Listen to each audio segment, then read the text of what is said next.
Tenke Fungurumu in the Katanga, fun piece, almost hand size, so pretty good size. Now let's start over here, and what happened in the still pictures, I actually missed the one angle, but I'll show you that in a second. Anyway, we have a matrix of the typical matrix young dolomite from Tenke, elongated fracture zones. And then dusting that would be a lawn, perhaps of some chrysocolla. In this case, maybe a bit of chalcedony with associations of, there is chrysocolla around these sections, dusted with druzy quartz. There are almost flower-like formations of what I expect to be trapped under the quartz would be some heterogenite. Slight undertone of green, which could be various options ranging from malachite to maybe even baeldonite.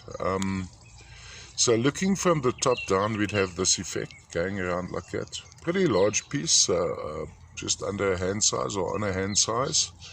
And then when we look on the sides, this is what I failed to capture in the still pictures. Here we have a definite undertone of blue going into turquoise. Little vug on that section. Let's have a closer look into the vug because I haven't got it in my still pictures. So this would be what we say the missing section, or what I failed to photograph, because I was more focusing on the top. And a dusting of maybe tiny malachites associations. I'd also expect to find some heterogenite. There you can actually see a little thin crust of chrysocolla on the side. So this is definitely, so the outer edge is a little bit different to the inner edge over here.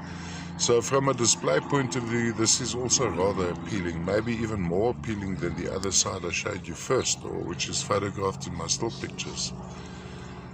Mind you, this I find quite lovely with the almost dendritic formations of most likely heterogenite.